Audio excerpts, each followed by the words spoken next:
Screen पर आप अपना लग्न चार्ट देख रहे हैं, नवांश चार्ट देख रहे हैं और नीचे महादशा का चार्ट है। तो सबसे पहले महादशा पे नज़र डालिए। अभी जो चल रहे हैं, राहु चल रहे हैं, 2025 तक चलेंगे।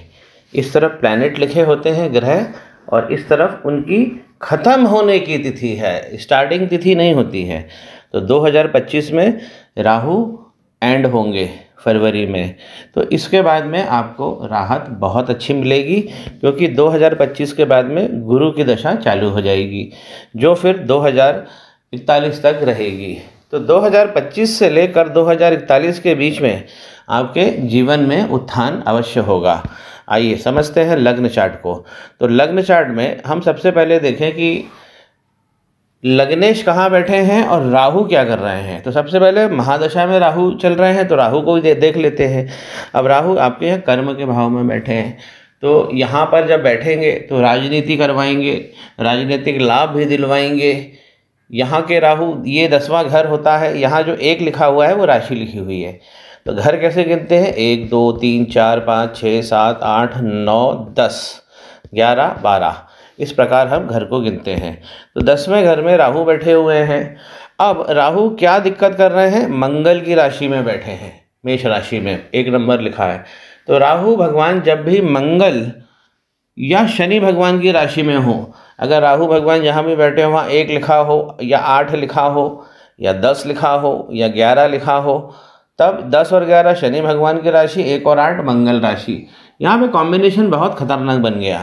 तो राहु भगवान मंगल की राशि में बैठ गए, तो यहाँ राहु मंगल भगवान का कॉम्बिनेशन स्टार्ट हो गया है। अब देखिए, ये आपके कर्म का भी क्षेत्र है, इसीलिए कर्म फंस गया आपका। क्यों? क्योंकि इसके स्वामी इस घर के, इसमें तो राहु बैठे, तो घर किसका है? 1 लिखा है, मेष राशि। तो राशि 1, उसके स्वामी हुए मंगल, तो घर के स्वामी बने मंगल, जाकर कहाँ बैठे हैं? 6ठे भाव में। अब 6 नंबर, 8 नंबर और 12 नंबर, ये खतरनाक घर होते हैं।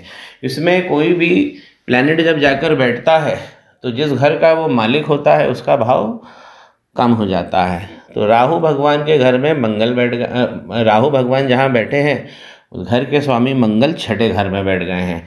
तो जब भी इस 6ठे भाव में बैठेंगे, कर्म का भाव बिल्कुल वीक हो जाएगा, बहुत सारे काम करने पड़ेंगे। काम करो, छोड़ो, फिर नया काम करो, फिर छोड़ो, फिर नया काम करो। और एक जो सबसे महत्वपूर्ण बात है, जो शिक्षा का स्थान है, देखिए यहाँ पर ये शिक्षा का स्थान होता है, ये 5वां नंबर, शिक्षा, प्रेम, संतान यहाँ पर होता है। अब देखिए यहाँ शनि भगवान बैठे हुए हैं वक्री होके, ये 5वां घर है। तो जब पहले घर में और 5वें घर में शनि भगवान बैठते हैं तो आधा जीवन तो रगड़ देते हैं। पहले घर और 5वें घर में यदि शनि भगवान बैठे हैं तो ऐसे जातक का जन्म तब हुआ था जब उसका घर संघर्ष में चल रहा था, कोई संघर्ष की स्थिति थी परिवार में जब आपका जन्म हुआ था। तो शनि भगवान ये सब चीज़ों का कष्ट देते हैं। उल्लेखनीय बात को समझिए। अब शनि भगवान जहाँ बैठे हैं वहाँ क्या लिखा हुआ है? 8 लिखा हुआ है। शनि यहाँ पर वक्री भी हैं, तो यहाँ पर भी शिक्षा को बिगाड़ेंगे, प्रेम को, और जो संतान है वो कष्ट से पैदा होगी, और संतान जब पैदा होगी तो उसकी देखभाल बहुत अच्छी करनी पड़ेगी। शनि भगवान यहाँ पर 8 नंबर लेकर बैठे हैं, तो 8 का मतलब हो गया वृश्चिक राशि। वृश्चिक राशि के भी स्वामी क्या होते हैं? मंगल, जाकर कहाँ बैठ गए हैं? 6ठे घर में। तो मंगल कुंडली के अंदर 2 केंद्र, एक तो ये हो गया कर्म, एक हो गया शिक्षा, इन दोनों घर के स्वामी हैं और जाकर 6ठे घर में बैठ गए हैं। तो शनि, राहु और मंगल, इनका एक खेल बन गया है। और अगर ये शनि, राहु और मंगल जब इनका खेल बनता है तो जीवन में बहुत सारी कठिनाइयाँ आती हैं। तो इसी को हमको साफ करना है। ये मैं उपाय में जब आपसे बात करूँगा तो मैं फ़ोन पे बताऊँगा आपको। आप समझिए, गुरु की क्या पोजीशन है? गुरु 8वें घर में बैठ गए हैं, ये 8वां घर है।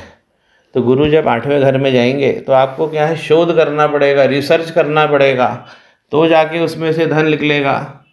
जमीन के नीचे की चीज़ें जो हैं उत्पादन में, मैन्युफैक्चरिंग में काम आने वाली, वहाँ आपको काम करना है जाकर। ज़मीन के नीचे जितनी चीज़ें पैदा होती हैं या हमें मिलती हैं, तो जुपिटर आपके 8वें घर में चले गए हैं। बृहस्पति का 8वें घर में जाना ये भी पूरी कुंडली को डैमेज कर देता है। ऐसा भाव नहीं मिलता है। आपने देखा कुछ लोग होते हैं कम काम करते हैं, ज़्यादा सफलता मिल जाती है। तो ये जुपिटर, अब जुपिटर इस तरह बैठेंगे तो आप काम बहुत करोगे, सफलता का प्रतिशत 10, 15, 20 रहेगा। और वो भी आप नौकरी से धन निकालना चाहोगे, बहुत मुश्किल है, क्योंकि नौकरी के घर में यहाँ मंगल बैठे हुए हैं। शिक्षा को और कर्म को पहले ही बाधित कर दिया है।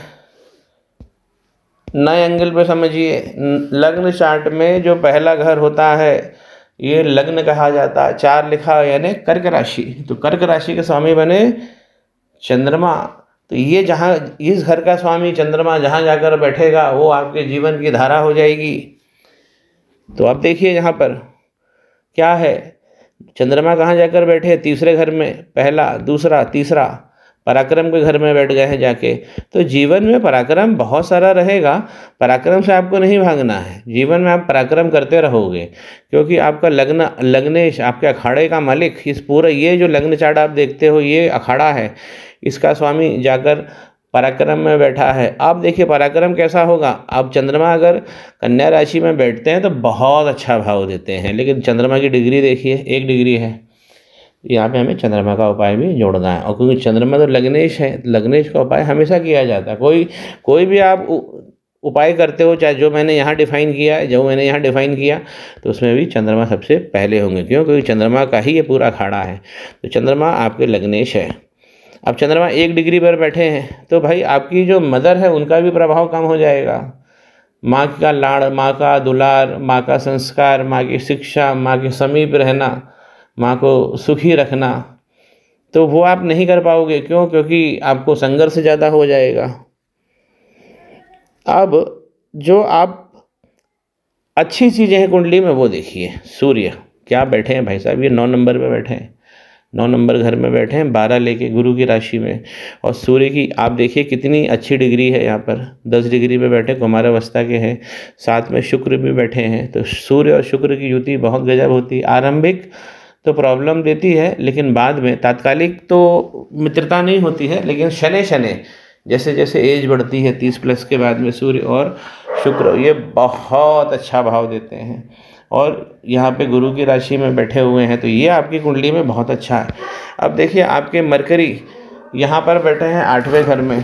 तो 8वें घर में जब भी बैठेंगे तो क्या करेंगे, आपको शोध, अनुसंधान, इन सब से बहुत अच्छा पैसा देंगे, और अनुसंधान भी कराएंगे, रिसर्च करवाएंगे, डेटा प्रोसेसिंग करवाएंगे, कुछ भी ऐसी चीज़ जो शोध के अंतर्गत आती है, तो वो शोध से आपका काम चलेगा। तो अगर जब भी आप किसी चीज़ में शोध करते हो उसमें आपको सफलता अच्छी मिलेगी, क्योंकि गुरु भी है और बुध भी यहाँ बैठे हुए हैं। आप समझिए एक प्रॉब्लम और है इस कुंडली में, केतु जब भी 4थे घर में बैठते हैं तो ये भी माँ को परेशान करते हैं, और जो हमारा घर है उसको थोड़ा सा उथल पुथल रखते हैं। केतु जब 4थे घर में बैठते हैं तो व्यक्ति का जब अंतिम समय आता है वो अकेला होता है, तो इसे ही मेंटेन करना पड़ता है। केतु 4थे घर में जब भी दिखते हैं तो मौत एकांत में होती है और काफ़ी लंबा समय इंतज़ार करना पड़ता है। तो इस चीज़ को भी हमें मेंटेन करना है। तो ओवरऑल 2025 के बाद तो आपको लाभ मिलेगा ही मिलेगा। यदि हमें और अच्छा लाभ चाहिए और पहले चाहिए तो मैं आपसे कुछ बात भी करूंगा, उसमें उपाय भी करेंगे। नवांश चार्ट को देखिए। नवांश चार्ट ये है, ये हमारा आगे के प्रोग्रेसिव लाइफ का आउटपुट होता है। तो यहाँ पर शनि भगवान 9वें घर में बैठे हैं, ये भाग्य का स्थान है, और शनि यहाँ बैठेंगे तो भाग्य को लेट जरूर करेंगे। 36 साल और कंप्लीट हो गए हैं, 37वां साल आपका चल रहा है। तो और 2025 तो मैंने बताया जब से गुरु लगेंगे तो ये आपको लाभ देंगे ही देंगे। अब शनि भगवान को जितनी पीड़ा देनी थी यहाँ वो दे चुके हैं। चंद्रमा यहाँ पर मन की शक्ति लेकर बैठे हैं, मन से मनोबल अच्छा है, और यहाँ पर मन से भी धन देंगे। दोनों गुरु एक साथ आ गए हैं 12वें घर में, जो बहुत अच्छा है। तो धन का जो स्रोत है वो मैंने हाथ में भी देखा, यहाँ पर मैच हो रहा है। जब भी शुक्र 12वें घर में बैठते हैं तो लगातार धन देते हैं, धन की कोई प्रॉब्लम नहीं होती है। मंगल देखिए यहाँ पर पराक्रम में आ गए हैं आपके, तो मंगल तो बहुत अच्छा भाव दे रहा है, शरीर मजबूत है, खून मजबूत है, दिल मजबूत है और पराक्रम का जज्बा भी है, क्योंकि तीसरे घर में मंगल बैठे हैं। तीसरे घर में मंगल बहुत अच्छे होते हैं। अब यहाँ राहु केतु आमने सामने है, ये 4 नंबर, ये 10 नंबर, और राहु जब भी 4 नंबर में बैठेंगे, यहाँ पर बैठे हुए हैं, तो देखिए यहाँ माता पिता का सुख ऊपर भी गड़बड़ हो रहा है, उनका प्रभाव कमज़ोर हो रहा है, यहाँ भी कमज़ोर हो रहा है। तो ओवरऑल ये बेसिक एक जनरल प्रेडिक्शन थे जो आपने प्रश्न किए हैं। अभी हम जब बात करेंगे तो और भी प्रश्न निकलेंगे, उसका भी समाधान करते हैं।